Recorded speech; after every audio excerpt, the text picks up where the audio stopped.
Então, eu vou só apagar a luz de lá, a da frente, para ficar mais nítido um pouquinho.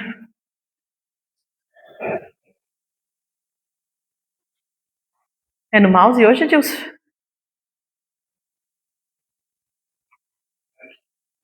Acho que alcança, filha.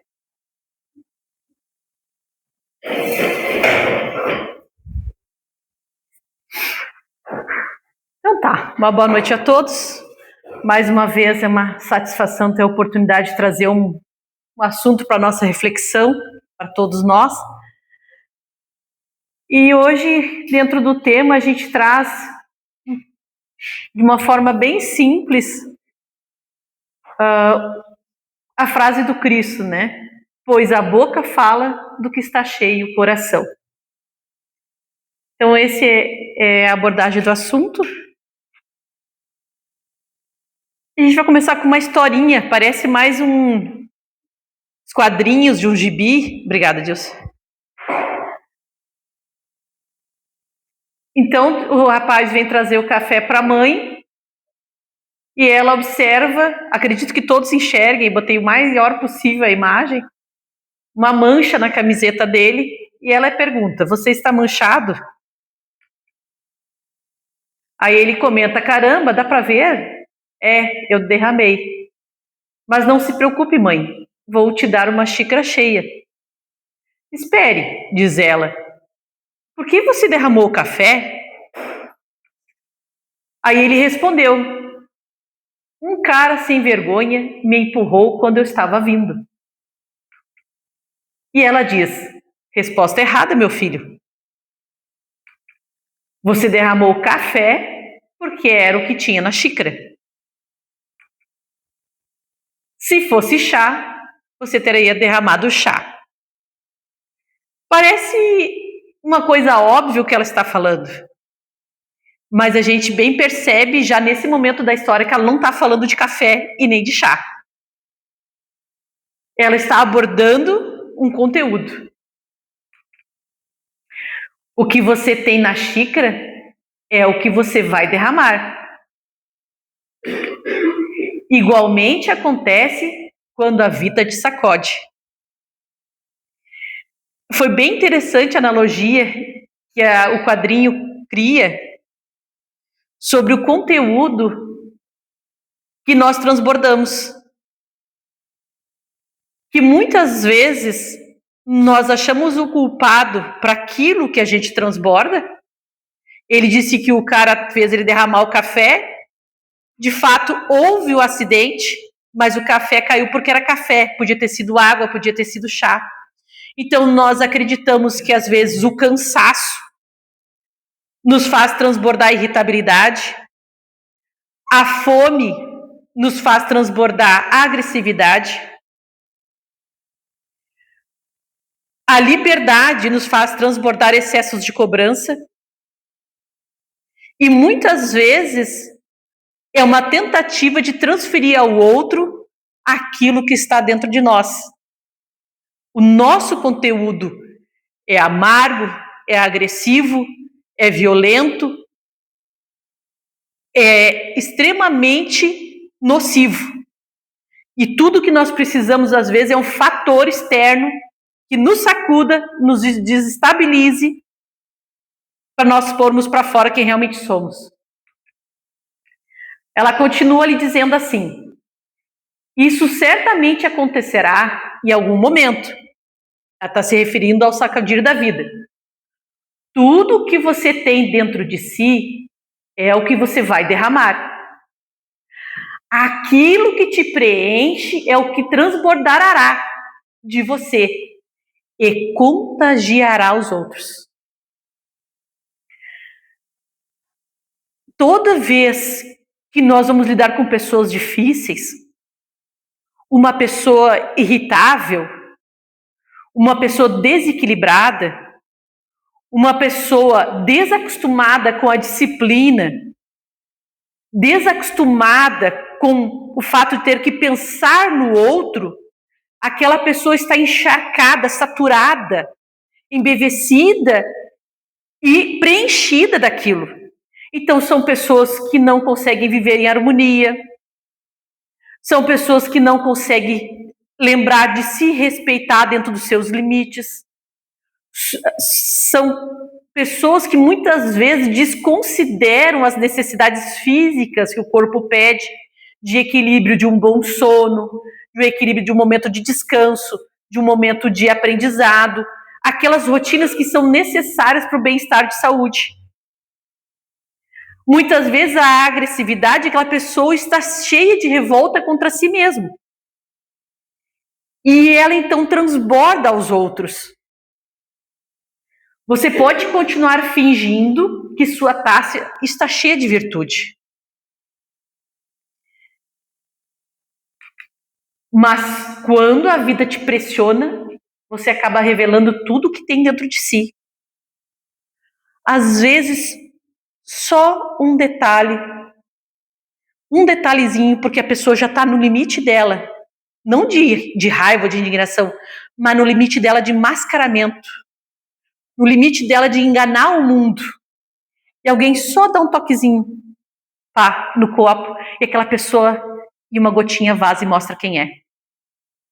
Discretamente aquela pessoa deixa transparecer o que tem no todo dela. E nós podemos ter uma dimensão o quanto isso é profundo, porque todo o conteúdo que está dentro do copo, quando ele chega a transbordar uma quantidade, ainda é uma quantidade menor do que tem dentro dele. Então aquela pessoa, ela não acordou hoje de mau humor. Ela não acordou hoje irritadiça. Se ela lida com as pessoas o tempo todo assim, ela está extremamente preenchida para aquele conteúdo. Ela é que nem uma vez eu fui numa consulta médica e o médico olhou para mim e disse assim: Veneza, não foi na ceia do Natal que tu adquiriu todo o peso acima do teu peso. Tu veio o ano todo comendo mal. Chegou no Natal, tu passou de novo dos limites. Eu queria poder dizer que eu passei dos limites no Natal, mas a verdade não era essa. É uma falta de disciplina a longo prazo. Então a pessoa não está irritadiça hoje. Se ela lidou assim contigo amanhã, se ela é uma pessoa que lida assim com os outros normalmente, ela não está assim de um ano para cá. Ela cultivou, ela plantou durante mais de anos aquela personalidade que hoje se manifesta e ela deixa transbordar por mais que ela tente disfarçar. E é exatamente isso que acontece justamente no núcleo religioso, por exemplo. Quando a pessoa deixa escapar quem ela é no meio religioso. Porque imagina, onde é que a gente procura manter o melhor aparência?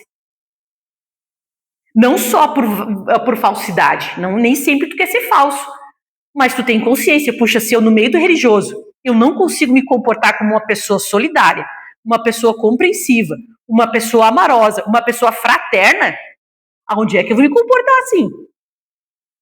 E a gente deixa transparecer, de refletir o quanto nós estamos encharcados daquilo, para estar vazando, transbordando e atingindo os outros.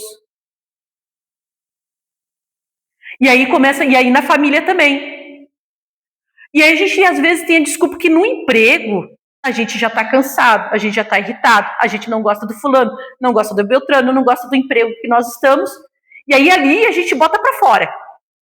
É o descaso, é o desrespeito, é a indisciplina, é a falta de interesse, é a falta de preocupação com o semelhante, é às vezes a violência verbal, às vezes os palavrões, às vezes as ofensas, às vezes arquitetar coisas para que haja complicações, porque lá ainda tu solta mais ainda. E na família, tem os médicos, assim, a gente vai lidando ao longo do tempo, trabalhando na área da saúde com os médicos. E aí tu vai contar as coisas, olha, doutora, fulano precisa dessa situação, apresenta esse quadro, não sei o quê. Aí eles assim, se tu conta para eles assim, ele disse que bebeu 3 copos de cerveja esse final de semana, por exemplo, tá? Ele bebeu 3 copos de cerveja esse final de semana. Bom, se ele admitiu que tomou 3 copos de cerveja, é que deve ter tomado uns 7. Porque todo mundo sabe que ninguém quer passar por mal. Ninguém quer ter uma má índole para os outros. Então, os médicos já sabem, se tu disfarçando, tu tá dizendo isso, na realidade, então é bem pior. O que a gente deduz de uma mãe violenta em público a uma criança? Quem deduziria diferente? Uma mãe muito violenta com uma criança no público, na rua. Fica pensando o quê? Deduzindo o quê? Se faz assim na rua, imagina em casa. Não é verdade? Não é o que nós pensamos? Então é a mesma coisa, porque realmente a gente sabe que o lugar que a gente mais tira as máscaras é em casa. Só que às vezes nós precisamos fazer uma reflexão inversa. Se eu não consigo mais manter uma compostura adequada, se eu não consigo mais lidar com o meu próximo, no núcleo religioso, no meu emprego, na rua, como é que eu estou em casa? Será que a minha família consegue conversar comigo e me contar? Será que a minha família consegue estar próximo de mim o suficiente para verbalizar para mim as minhas deficiências? Ou será que ela vive pisando em ovos? Ou será que elas cuidam o que nos dizem? Ou elas chegaram num patamar que elas só dizem o que nós queremos ouvir? Porque qualquer coisinha que der alguém falar alguma verdade, vai derramar uma gotinha e eu vou transbordar. Então ninguém mais fala. Se aqui nós todos sabemos que não pode derramar porque prejudica o balcão, a água. E o copo está bem cheinho, quem é que vai botar mais um pouco d'água? Ninguém. Nós vamos cuidar, deixar o copinho quietinho aqui para não derramar. Então, às vezes, é o que a família faz. Nós vamos ter cuidado para não botar mais nenhuma gotinha, porque senão esse copinho tão sensível, tão frágil, tão floco de neve, faz desmanchar e transbordar e prejudicar tudo que está na volta. Então, muitas vezes nós somos assim. Eu tive um vídeo que eu assisti essa semana, eu botei no grupo da nossa família, e o cara falava assim: você tem que aceitar que você é isso, isso, isso, isso.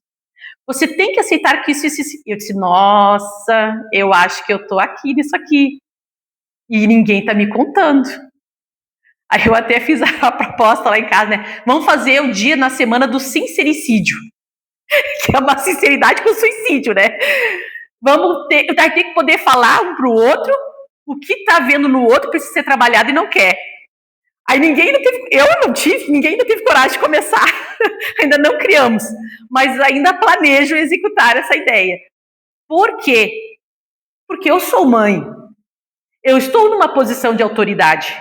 Eu, teoricamente, tenho 3 subordinados, vamos dizer assim, não subordinados não seria o termo, mas 3 sob minha tutela, o quarto com o genro, né? Então, eu estaria numa posição de autoridade de supremacia, onde para ninguém sofrer, todo mundo pode fazer o que eu falei do copinho d'água. Ninguém mais derrama gotinha na mãe, porque se alguém derramar, a mãe vai transbordar. Não é verdade? Então ninguém pode falar nada. Todo mundo pisa em ovos, todo mundo anda com cuidado. Porque a mãe, assim como o pai, eles são o pilar estrutural da família. Tem um outro vídeo muito inteligente que fala assim, que ele diz assim, ó, a estrutura do bem-estar na família depende da mãe. E o bem-estar da mãe depende do apoio e estrutura do pai. Eu achei muito legal, porque é verdade. Né? Não digo que seja 100% sempre assim, mas é perceptível que se eu não me sinto, e aí eu vou falar particularmente por mim, mas dentro do que eu trabalho com o público, com as pessoas, eu reconheço no meu próximo as mesmas similaridades. Quando uma mulher não se sente amada, apoiada, estruturada, ela automaticamente desestrutura tudo.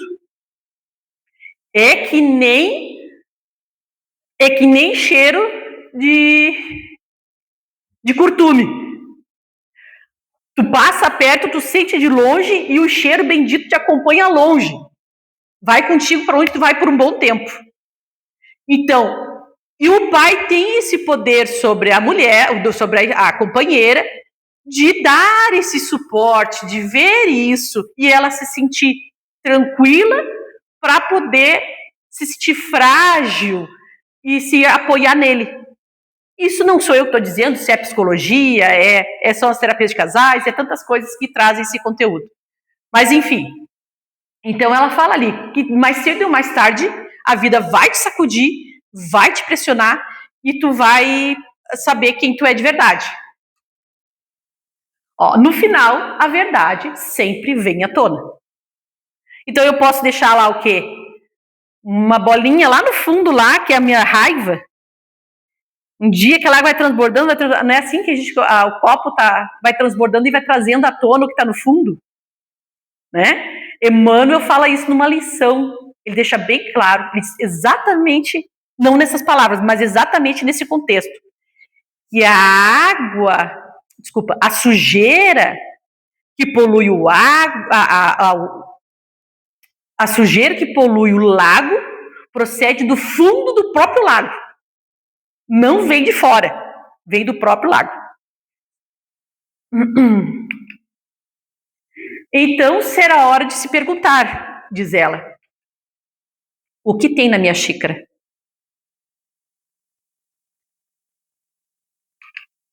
Quando a vida te prega uma peça, o que você vai derramar? Quer se conhecer? Eu quero me conhecer. Eu comentava com alguns amigos, uma época, nas casas espíritas, eu dizia,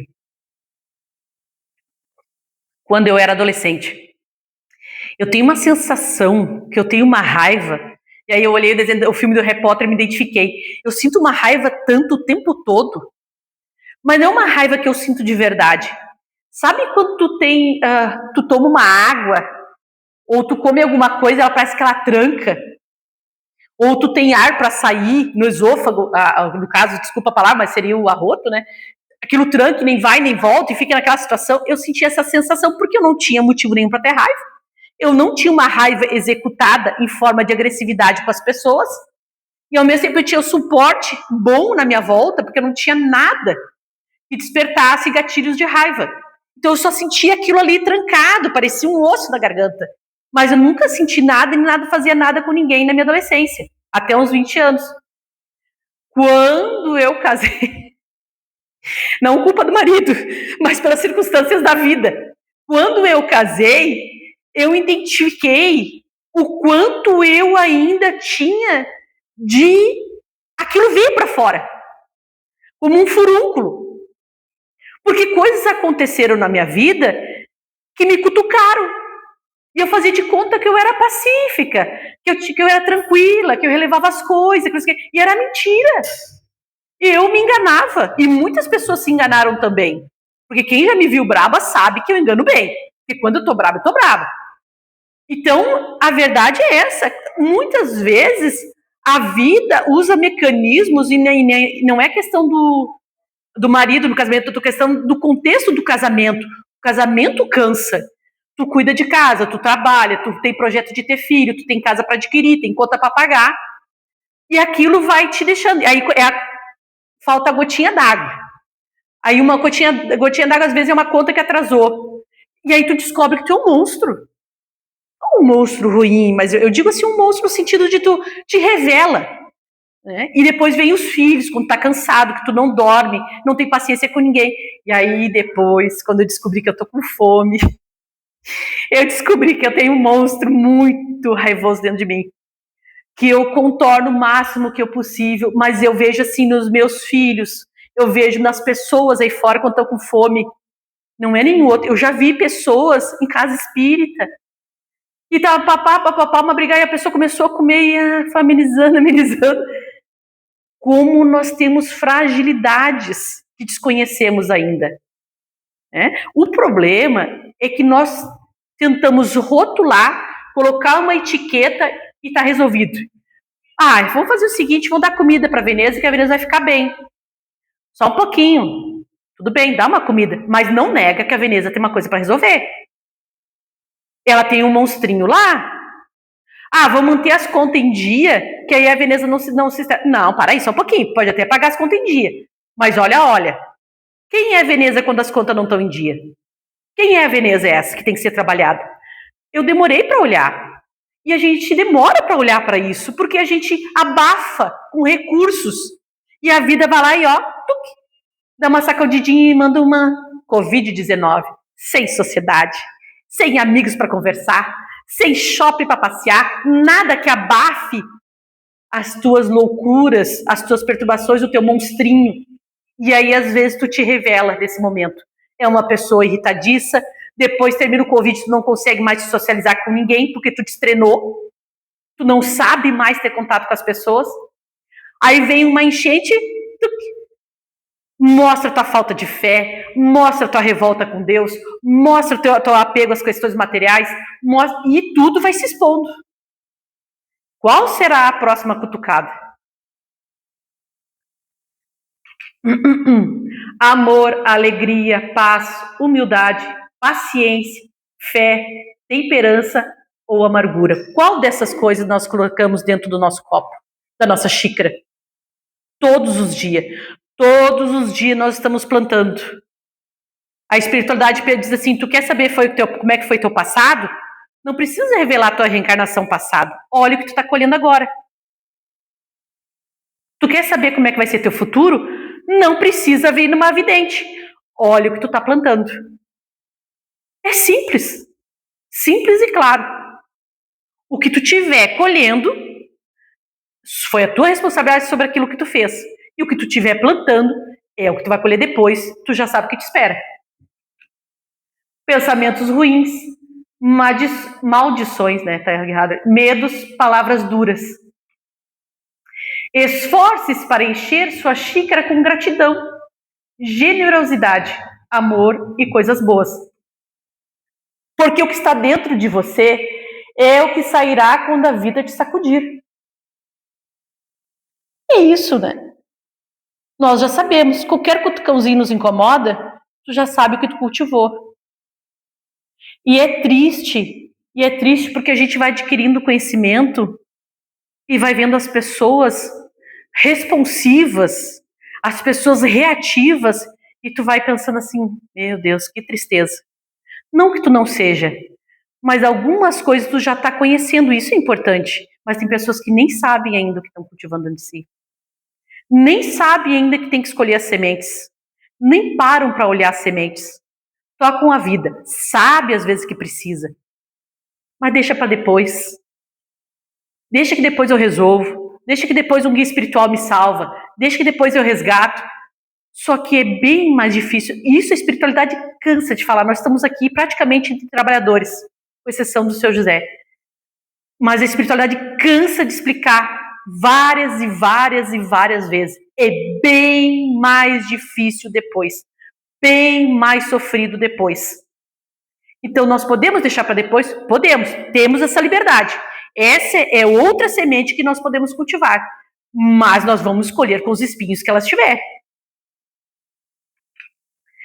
E a frase de Jesus, Lucas traz para nós, no capítulo 6, versículo 45 do Evangelho.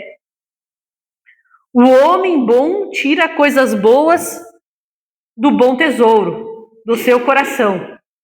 E o homem mau tira coisas más do mau tesouro do seu coração. Pois a boca fala do que está cheio o coração.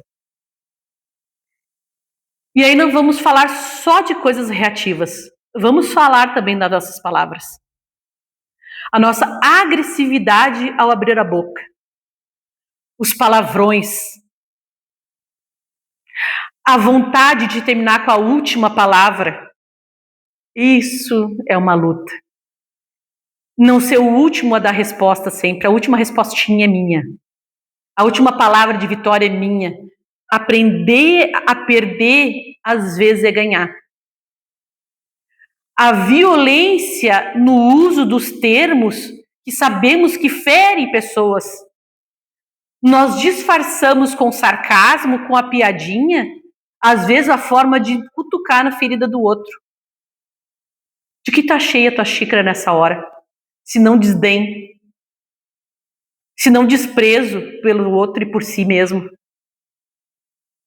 As palavras agressivas, às vezes no silêncio, na forma de ignorar o outro, de não responder por desconsiderar o que o outro falou. Isso tudo somos nós transbordando, somos nós botando para fora quem somos de verdade. Nós temos que começar a refletir nessas coisas. Porque é muito difícil, não adianta nós chegarmos aqui e estudar sobre moléculas, sobre evolução da vida, sobre outros planetas, reencarnações milenares, e nós não conseguir entrar dentro de nós mesmos para olhar nosso conteúdo. A prova disso está o planeta Terra. Por que o planeta Terra não dá certo? Porque a humanidade está preocupada em conhecer a Lua, Marte, Júpiter, não conhece nem o que tem dentro do oceano. Acabaram em 2023, 2024, descobriram mais 3 órgãos novos no corpo humano. 3 órgãos novos no corpo humano. Nós não conhecemos o que temos aqui. Como é que a ciência quer ir tão longe sem conseguir se retificar nas coisas mais simples? Então, conhecer o nosso conteúdo, implementar dentro de nós uma rotina de tentativa de retificar essa composição que está aqui dentro, seja café, lama, chá, lodo, água pura, que a gente possa conseguir higienizar o nosso conteúdo o máximo possível. Porque, infelizmente, vai chegar a idade, e quem está chegando à idade é muito complicado, sabe? Não tem mais tempo para ficar enganando os outros. Mas também tem aquele período em que o verniz começa a ficar fino pelo tempo. E tu não consegue esconder. O pai foi visitar um trabalhador uma vez, há muitos anos atrás, já comentei com outros trabalhadores aqui. Era um senhor muito gente fina. Ele era espírita há muitos anos, trabalhador do espiritismo, trabalhador da UME, dedicado à doutrina. E a idade chegou. E o verniz se rompeu pelo Alzheimer e pela demência. E ele andava nu pela casa, dizia horrores de palavrões para as pessoas. Isso o pai indo visitar ele, tendo que ouvir. Tentava pegar as gurias, agarrar as mulheres. Por quê? É o obsessor? O obsessor só vai encontrar dentro de nós o conteúdo que já tem. Não dá para culpar o obsessor quando as coisas começam a vir para fora daquilo que nós estamos cultivando dentro de nós. O obsessor ele só consegue... Vocês já viram no carro aquela gotinha d'água no vidro que está descendo? E aí vem uma gotinha do lado e ela nem está encostada e uma puxa para a outra? Nunca viram e observaram isso em copo, em vidro? Isso é a afinidade entre obsessor e obsediado. São os sentimentos que nos aproximam só de estar perto e aí tem aqueles defeitos e pá, nos une. Então nós temos que pensar que nem sempre nós vamos conseguir lidar com isso. Eu conheço muitas pessoas que dizem, minha mãe tá difícil, minha mãe... E eu trabalho muito com idosos, eu tenho mais de 80 idosos na minha área. Porque é difícil lidar com isso. E eu digo assim, tomara que a gente consiga estar melhor na nossa época. Porque se é difícil para eles, como é que vai ser para nós que temos toda a oportunidade de pensar diferente, agir diferente, de manter a nossa saúde mental? E aí a gente ainda prefere ver bobagem, olhar bobagem, conversar bobagem, julgar com bobagem, e aí depois a gente quer ter sanidade mental na velhice? Nossos pais, essas pessoas que estão idosas agora, elas tiveram que trabalhar, que lutar muito, passar muito sacrifício físico. Nós não temos nada disso. Nós não vamos ter esse atenuante. Nós vamos ter que encarar a verdade de uma vida cômoda, com escolhas erradas, que vão nos dar consequências severas. Então, que nós possamos aproveitar com Jesus e pensar, quando a minha boca põe para fora, que eu possa ver o que eu estou dentro de mim. Quando eu reagir muito profundamente, que eu possa refletir, meu Deus, o que eu estou tendo dentro de mim desse ponto de estar ferindo as outras pessoas à minha volta. E que Jesus nos fortaleça para conseguir vencer, né, e trocar essa água difícil, né, que nós enfrentamos sempre. Uma boa noite para todos, terminei no horário, graças a Deus, e muito obrigada pela oportunidade.